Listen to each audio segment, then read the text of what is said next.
to introduce themselves. At 11, representatives from the Dairy Farmers Alliance. I think I've got that listed correct.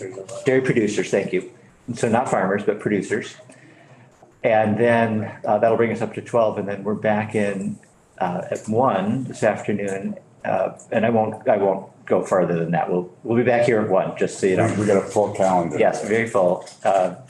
By 3 o'clock, when we finally break you to the floor, our heads will all be spinning, I'm sure. And that's the nature of the beast here. So, yeah, good morning. Good morning. Ellen Tchaikovsky, Office of Legislative Counsel. I am back to answer your land use questions. So when we spoke last week, I gave you the basic overview of Act 250 and how that works. That is our state land use and development law. The other thing I did want to talk to you about, but only if you want to talk about it, is municipal zoning, and the concept that's most relevant for you all is accessory on farm businesses. So, but if you have other questions about Act 250, I'm happy to start there.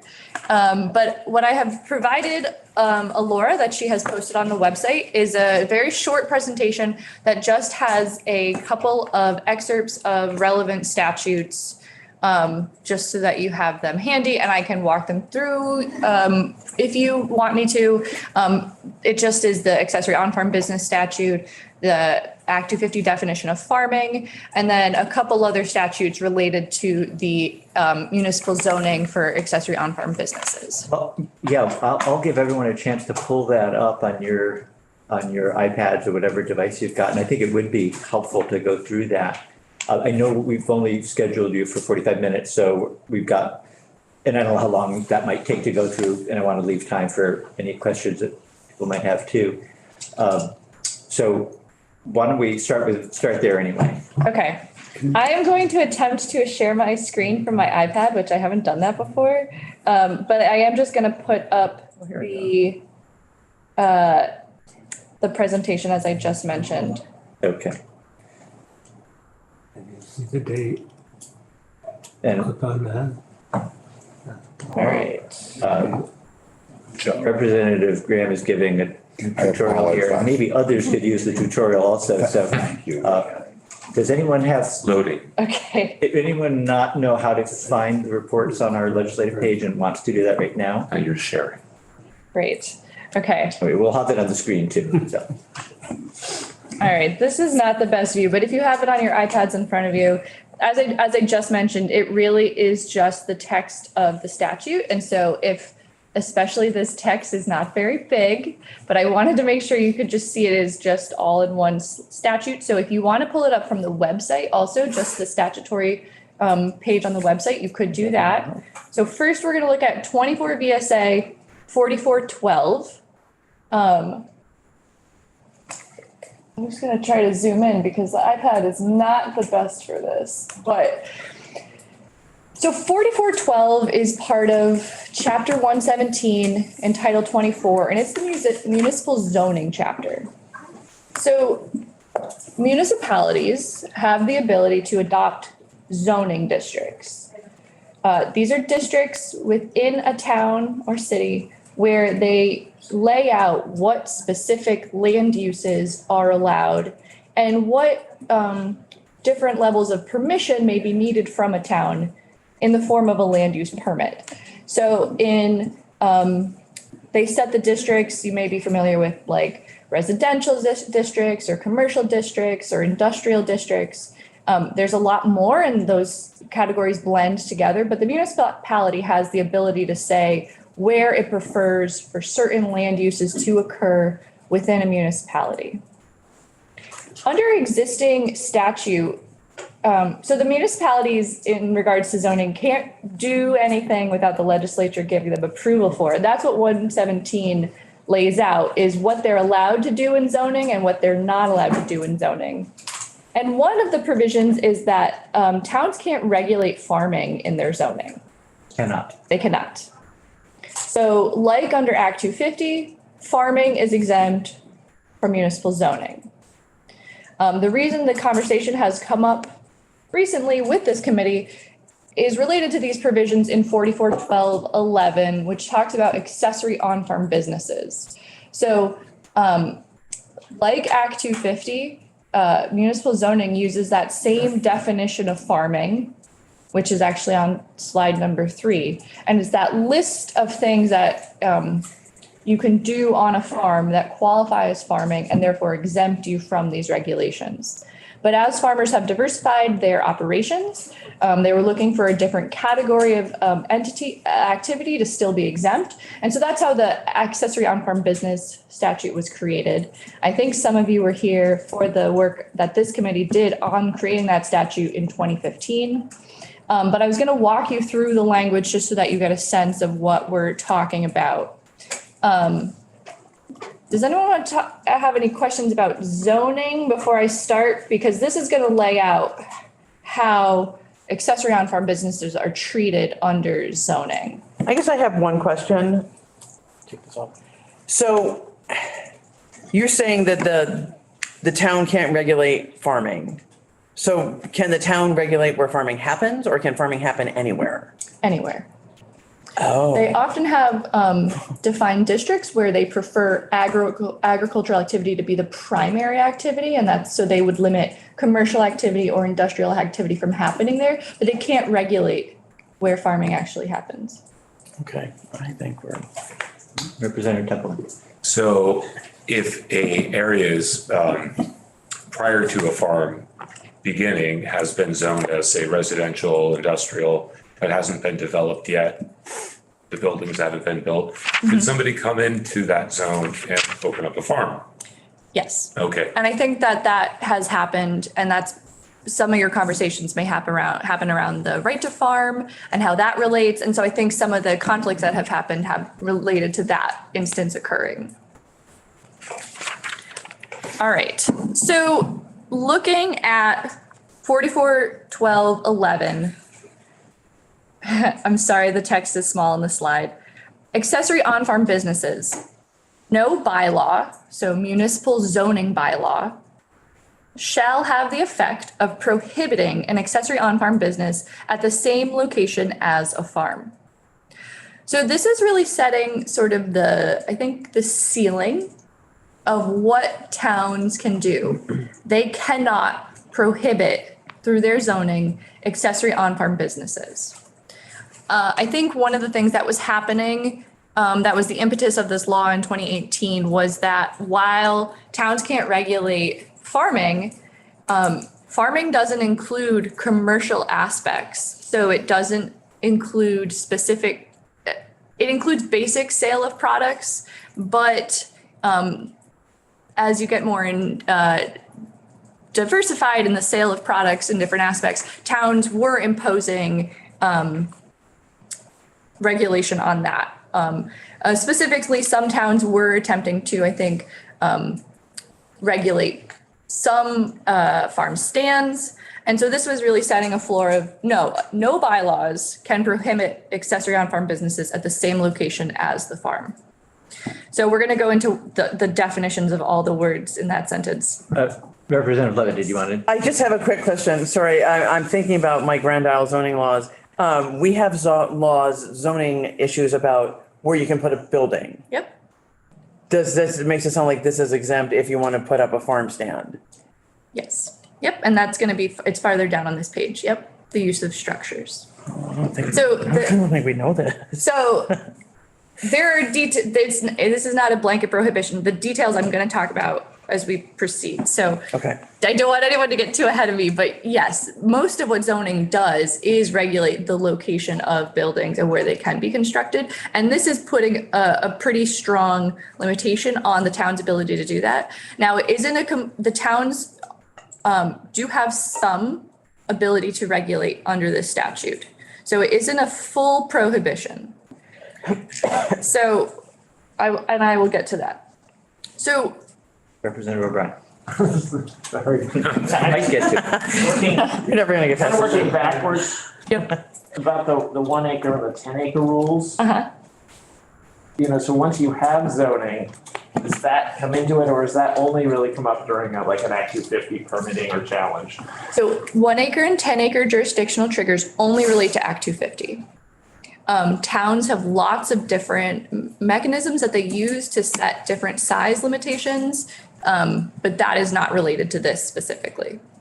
No towns have set up zoning that's sort of locked into Act 250's regulations. Not exactly. So plenty of towns require minimum lot size to build anything. And under that lot size, you either need to get the most detailed kind of permit, a full land use permit, or there's a prohibition. So some towns have related types of zoning, but not, I don't think any town uses the exact same metrics as Act 250 does. Now, there's an option under Act 250. Okay, we don't need to talk about that. Waterbury has done something with their zoning that's pretty particular. I don't know if any other towns have done it, but the way that you get to be a 10 acre town under Act 250 is to have permanent zoning and subdivision bylaws. So towns that don't have them are a 1 acre town, meaning that more than 1 acre of development triggers Act 250. However, towns have the option to be a 1 acre town by choice after they've adopted zoning. And so Waterbury is one of those towns where even though they have full zoning bylaws and they have developmental review at the town level, they also have 1 acre town review under Act 250. So I don't want to go down too many of these rabbit holes. There's so many possible rabbit Yes. holes to go down. Yes. Well, why don't we, if we're all comfortable agreeing to hold our questions. Just so we get to Section, the yeah. slide, yeah. Okay, so there are a number of definitions under this, in this subdivision itself that are related to this general limitation on towns. So first, accessory on-farm business means an activity that is accessory to a farm and comprises one or both of the following. So this is a business this is an activity on a farm that is accessory to the farm, meaning that it is in some way subordinate to the farming operation, that it is in addition to the farming that's happening there. This needs to be an active farm. So there are two categories, primary categories. There's sort of like the sales of things and then events. So number one, under accessory on-farm business, the storage, preparation, processing, and sale of qualifying products, provided that more than 50% of the total annual sales are from qualifying products that are produced on the farm at which the business is located. So storage, preparation, processing, and sale of qualifying products. Qualifying products is defined in a minute. I will get to it. And so at least 50% of the sales need to come from those products that were produced at the farm where the business is located. Next are the events. So educational, recreational, or social events that feature agricultural practices or qualifying products or both. So events that feature practices that that happen on the farm or the things grown or produced on the farm or both. Such events may include tours of the farm, farm stays, tastings, and meals featuring qualifying products, and classes or exhibits in the preparation, processing, or harvesting of qualifying products. As used in this subdivision, farm stay means a paid overnight guest accommodation on the farm for the purpose of participating in educational, recreational, or social activities on the farm that feature agricultural practices or qualifying products or both. A farm stay includes the option for guests to participate in such activities. So these are the two categories of what an accessory on-farm business can encompass. Next definition is farm. So that means a parcel or parcels owned, leased, or managed by a person devoted primarily to farming and subject to the RAP rules.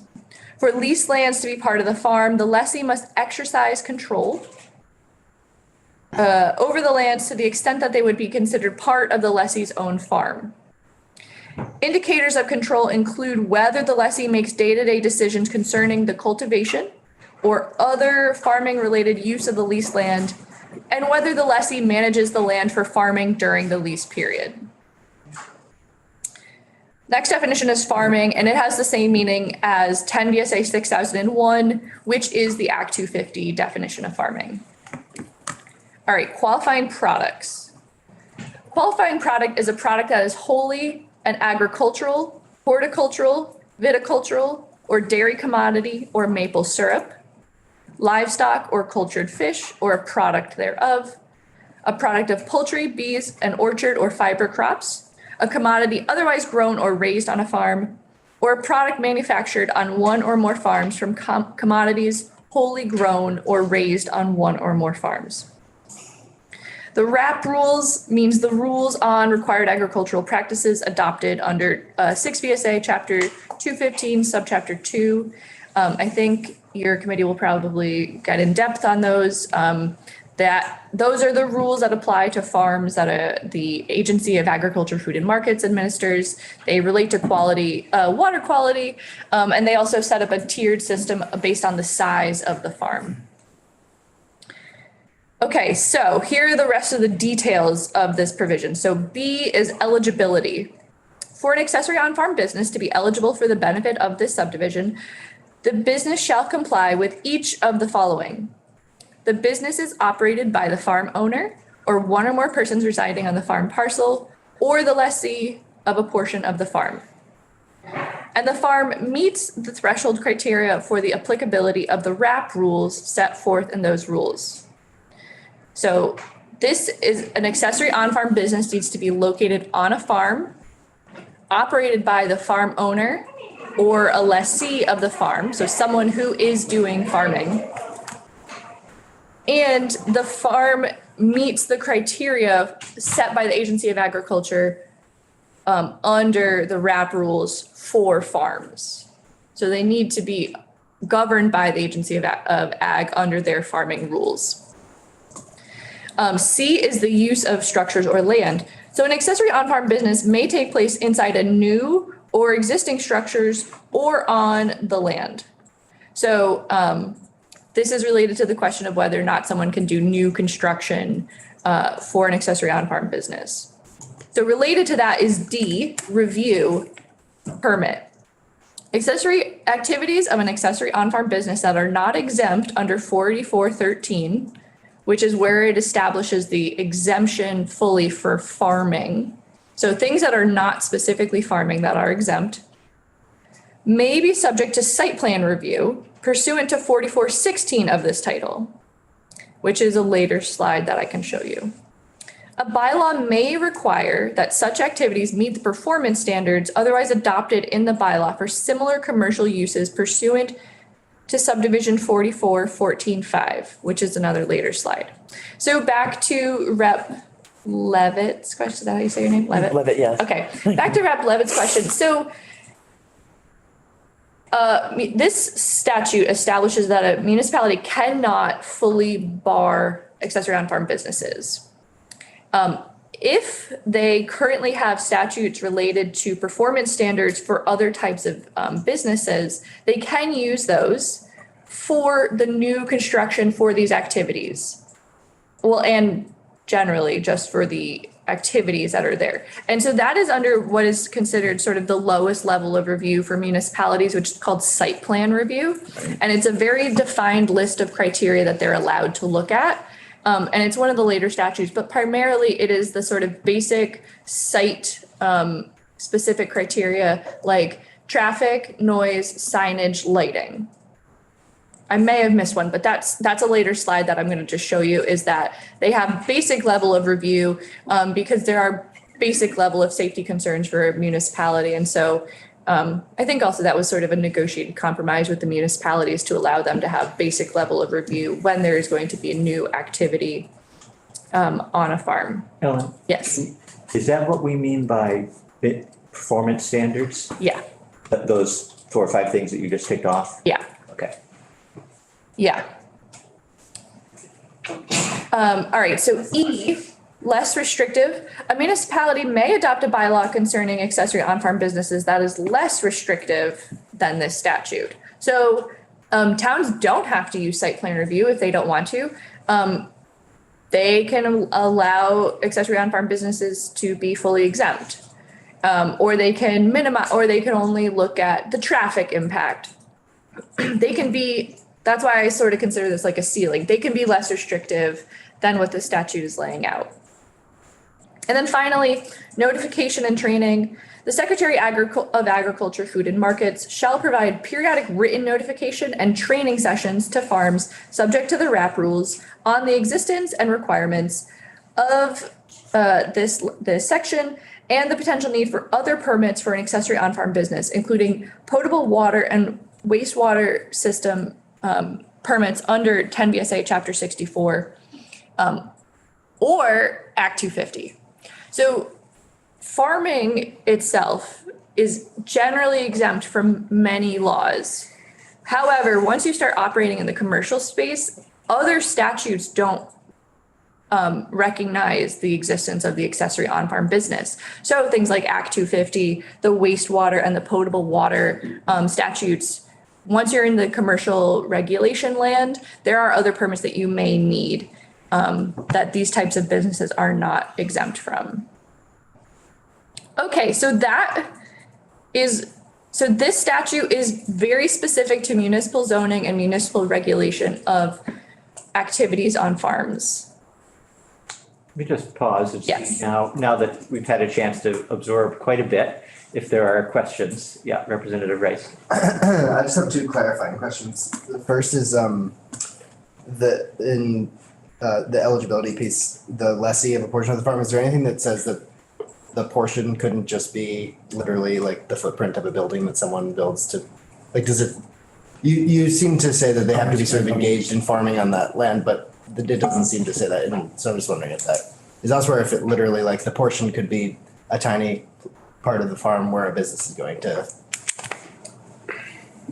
And they themselves are not going to be doing farming. Right. I mean, so like, say the landowner is farming and they decide to lease a 50 by 50 square to someone who wants to put up a building and open a business. And that's the only portion of the farm that the person is leasing. You have a devious one. I don't think that is the intent of the statute, because that business still needs to be incorporating all of the other elements from that farm, right? So the agricultural practices of the farm or the products So you could grown on the farm. So they could lease to a restaurant owner who built a restaurant and used 50%, and 50% of the food they served in the restaurant was grown on the farm. I think potentially. I don't know if there have been any case law decisions on that specifically. And then the other, sorry, I just had one other clarifying. The less restrictive piece. Does that mean that a town could pass a bylaw saying anything goes? Yeah, or they would just not pass a bylaw. Sure, it said may adopt a bylaw concerning accessory farm business that's less restrictive. So Right. in other words, could a town pass a bylaw that said any business can be built on a farm, ignoring all pieces Yes. of this? Okay. Yes. Yeah, and there are towns that, many towns don't just have like a agricultural zone. Some of them do, but some of them have, it's often low density residential ag is a pretty common zone, but there are towns that zone for agricultural, commercial, and like allowing for that type of business to occur automatically. So yes, they could do that. I think that this part of the less restrictive here that was referred to is like they're given the ability to use site plan, but if they want to be less restrictive and they only want to, make sure that say that they have gotten like a stormwater permit, or if they want to just have like the most low level restriction possible, they can. But yes. Representative Lipsky. Following up on Mike's question, and this really for a constituent, they have significant farm in my community. They are interested in a wedding venue on the farm, and it's not a small farm. Got plenty of land, a lot of land, a long history of great stewardship. Clearly, no one wants to be cute when you invest in putting up a structure. It's got to meet the bylaws and 50% of the produce and all that. But if that was like a pavilion building, whether it's post and beam, it could store equipment on the off season, but could be opened up and had the utilities and lighting that it could be a wedding venue during certain months of the year. To me, clearly that would trigger some kind of review, either under the municipal bylaws. Because unlike Mike's example, maybe a very small percentage of the food, if none, were produced on the farm. Would you reckon that would require Act 250 and possible a subdivision for that footprint? Okay, so there's a couple of things there. This provision that I've just been discussing does not relate to Act 250 at all. So strong likelihood potentially that would need an Act 250 permit. This language about towns limiting their ability to regulate is not related to Act 250. And there are lots of things that are needed to analyze and know something needs an Act 250 permit. So I would need more details. Whether or not it would be considered under municipal zoning as an accessory on-farm business is a different question. Yeah. So was that also part of your question? Well, yes. I mean, Okay. clearly, it would require at least 2 reviews. Might have 32 sub-reviewing. I mean, there's no limit, but has to pass muster with the town bylaws and the other, like Morristown, which abuts Stowe, they don't request any building permit for an agricultural building. And they don't have to meet side setbacks, distance from center line, but they cannot be then converted to a non-agricultural use, i.e. a residence. Right. That's just one example of that bylaw issue. Some towns are very lenient toward ag buildings. So what if like a winery wanted to put up a little tasting room? I'm just spitballing and it doesn't matter. I don't even have a winery in Randolph. So actually we have 2, but they already have buildings. I just wanted to clarify whether you're describing a farm, like a barn, rather than an accessory. No, well, so no one's being cute. It's actually, it'll look like a farm barn. It could be used For weddings. for weddings, Yeah. but it also could be used for other off-season store equipment. Representative O'Brien.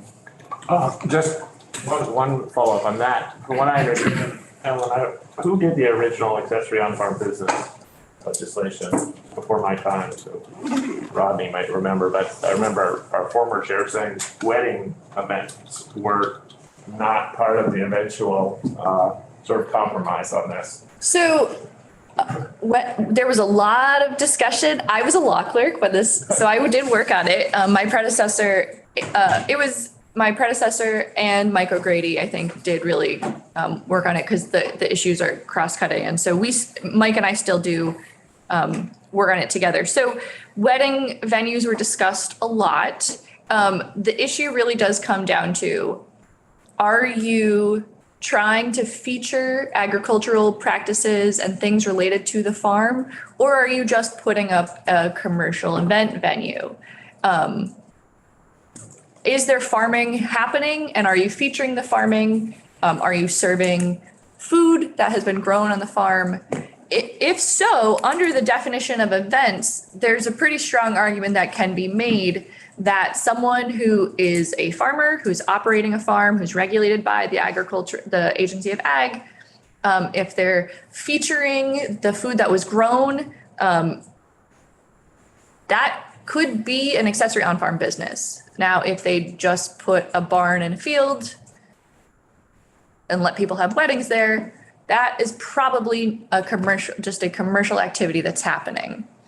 So I think one of the critiques of this law has been that it is not specific as to specific types of events. But this sets out the parameters that the original intent of the legislation was to give farmers who are actually farming an opportunity to have a benefit if they diversify, not having people just buy farms to put commercial venues on them. So there's wiggle room under the statute to make an argument that you are a farmer who is featuring your farm products and doing something else. What's the definition of commercial in Vermont statute? Because that's gonna keep coming up too, I can see. Oh, sure. So under municipal zoning, towns are allowed to define commercial for themselves. Most of them don't specifically, well, it gets really hard because there's 251 municipalities and they handle these issues differently. The zoning statute sets out that towns are allowed to regulate land development. And that encompasses pretty much anything. They're allowed to then differentiate based on whether or not it's commercial, industrial, or residential. They don't have to, though. Most of them do. There's a definition of commercial purpose for Act 250 purposes, what is commercial. And under Act 250, it is much broader than selling something for money. It's the exchange of something for anything of value. And so it does include churches or places that operate by donation. So under Act 250, it's a very broad concept. It includes almost anything. Most municipalities operate similarly, but some don't even do commercial. But so the way to look at it is based on this statute creates 4412 creates the sort of nexus between, okay, farming is exempt. So things that aren't farming are probably commercial, likely to be commercial, and accessory on-farm business is the nexus between them because it is doing things related to a farm that would probably otherwise be considered commercial. Got it. Representative Tupperman. So farms can be perceived as a nuisance by their neighbors, especially when found in the middle of an urban area. And in addition, not just the farming activity, but the accessory business can be as well. So what kind of recourse do neighbors have in facing these nuisances when they occur? For example, smell, sound. So it depends. Largely what would happen is that, just as a lawyer, generally speaking, communicate with your neighbors if you have an issue.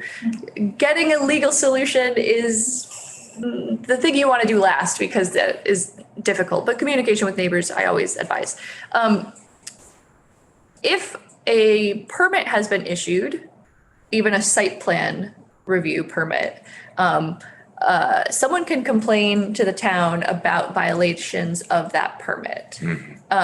So if there is a noise provision that has been put into that site review saying, all right, you're operating a farm dinner, you're going to have 100 people, it can't go past 11 p.m. But the neighbors are concerned about the noise and they are able to document that the farm dinners consistently go past 11 p.m.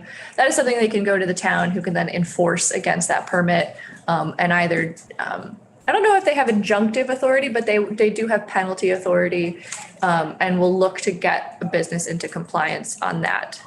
Oh, yeah, they do have injunctive authority because like an example of like Burlington recently enforced against a bar who was consistently loud. So if there's a permit involved, the DRB has its normal recourse on how to enforce against that permit because ultimately if a business doesn't comply, the permit can be pulled and the business can be shut down. And that's what injunctionary, Yeah, it's Can you injunction say- is to stop someone from doing an action. Okay. And so it's it would, in this case, be stopping them from doing the operation of the business. and then if they were stopped, they're no longer a farm and fall under zoning again, potentially. So that is specifically to accessory on-farm business or any kind of business. Farming is different, which is what, Farming is something you should ask Mike O'Grady about and what happens with that because it is a little bit different. Because the municipality doesn't directly issue permits for any type of farming ever, it is a different path that would happen. And so if there's any kind of permit, like Agency of Agriculture permit, someone could complain that a farm is in violation of their permit if they're doing something improperly with wastewater potentially, not storing their waste byproducts that's leading to smell or something. That would be, they would approach the agency and that would be one of the forms of recourse. Potentially, I think you're also alluding to a nuisance action, which is a civil action in court that would need to be brought. And that is something I only vaguely know about, and I would encourage you to talk to Mike O'Grady about how that process actually plays out, but that's where the right to farm actually comes into play. And what agency would those wastewater or byproduct be reported to? So largely it's the Agency of Agriculture, Food and Market, so the Agency of Ag. The Agency of Natural Resources does handle water quality issues. However, because the Agency of Ag primarily regulates the ag business, farming, we're getting out of my depths of what the division is there. So it's probably just Agency of Ag. Thank you. Yes. Okay. Just a quick time check here. We've got about 5 minutes. Yeah, so I'll You just. should just come every day. You guys want to see me every day. I gotta go talk to people about energy and stuff, you know.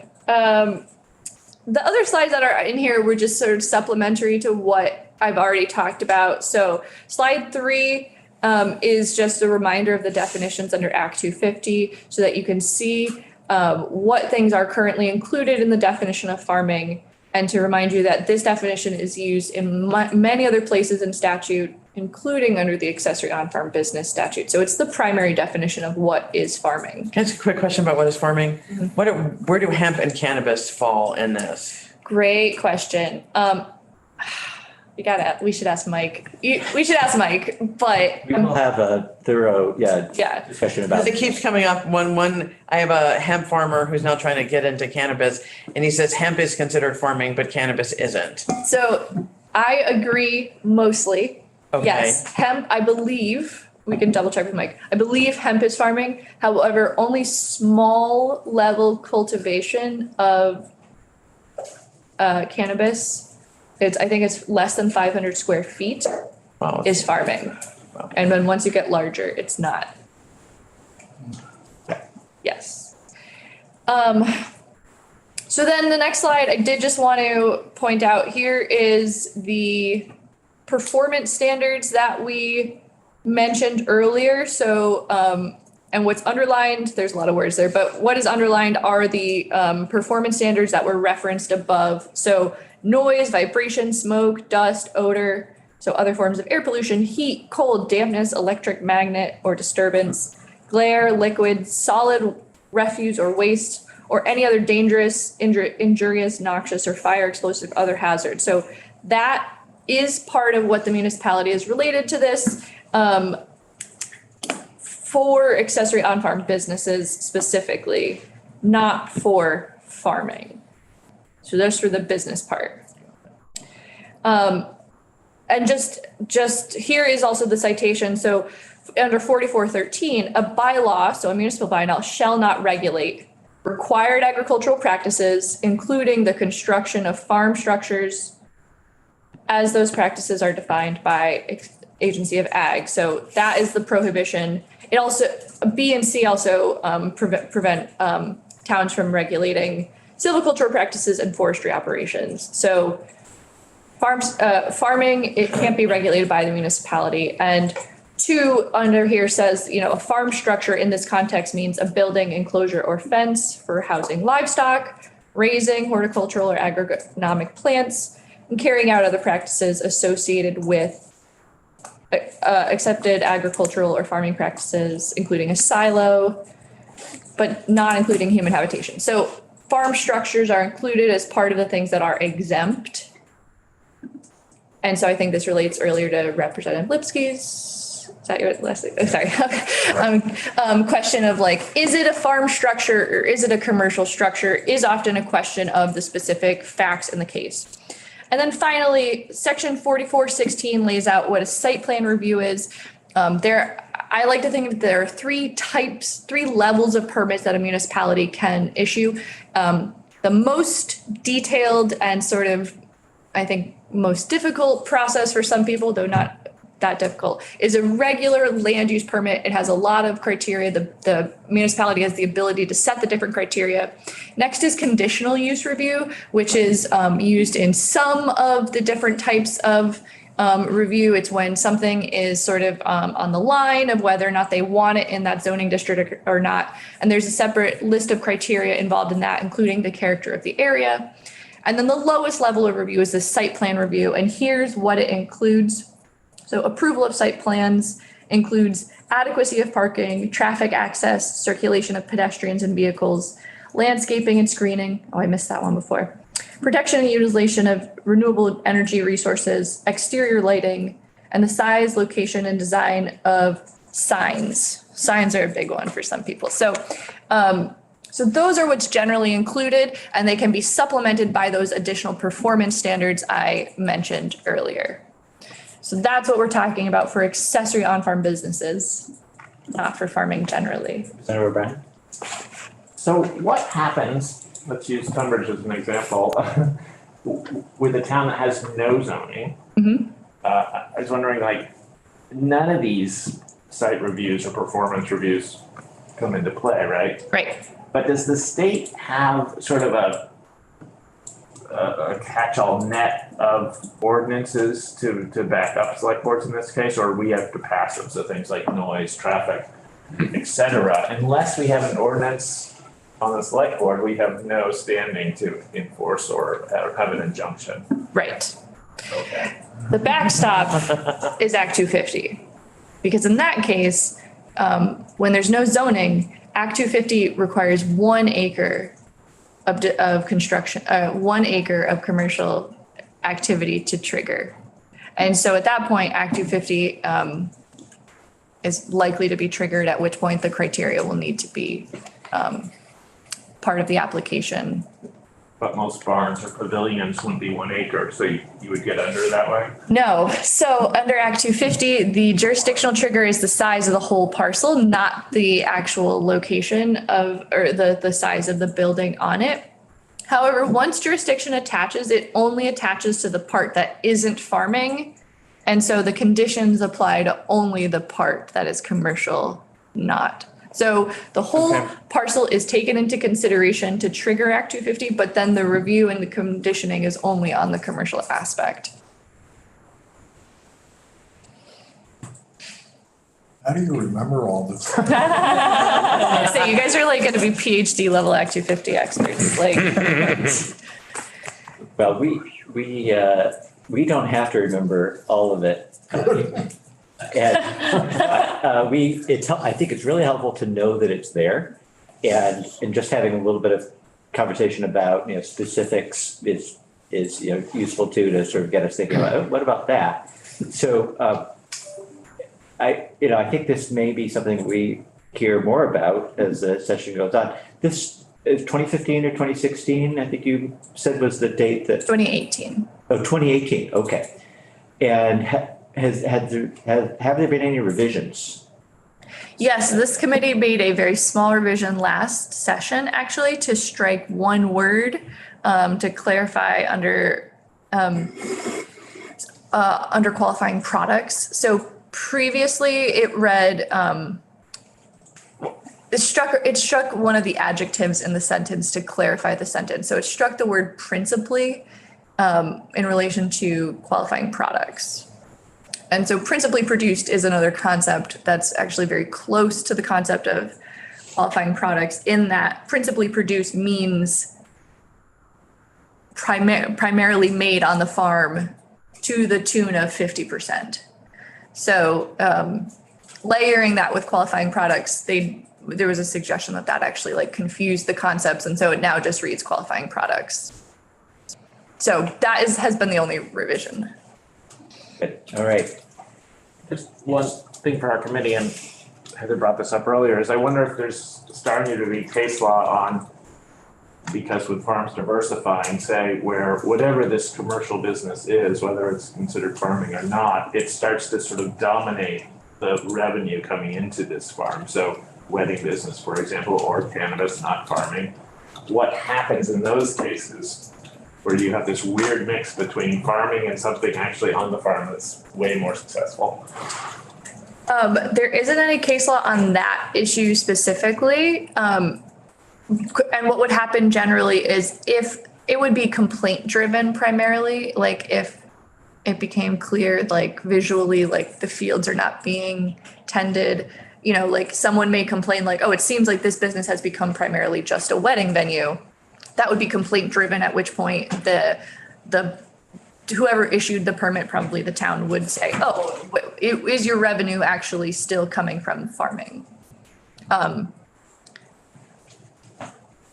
There is one piece of case law that recently looked at a farm that was really not operating, and then their proposal to open an accessory on-farm business. And so the claim was, well, if you're not currently generating any revenue from this farm, how are you going to meet this requirement that the majority of your sales come from farming? Representative Cole. Mine is a bit of a follow-up on this one. I'm just curious if you have heard feedback from farmers on that 50% number. And if that's, how that feels for them. Question. Yeah, I've heard a little bit just by like word of mouth. I haven't spoken to any farmers personally. Yeah. If you're interested, last week, the Natural Resources Board, who's the Act 250 agency, did release their report. It's on the website on jurisdiction over accessory on-farm businesses. And they worked with the Agency of Ag to do a lot of data collection and outreach to farmers. So they do have some data in there. Okay. It's on the reports page. I can send it to Alora if you all would. Oh, that'd be great. Unless Alora. It's up there on the committee. Great, okay. And I think we may have, did we invite someone to come and speak? We will be hearing, we'll get some information about that report from the board. So their charge was a little bit broader than accessory on-farm businesses, but that was primarily what they were looking at, was how farms should be regulated, how diversified farms should be regulated. Thank you. Well, we're running a little bit past time, and I think our next group of witnesses may have come into the room. So thank you. Thank you. Okay. Thank you very much. And we'll have more chance to talk about this subject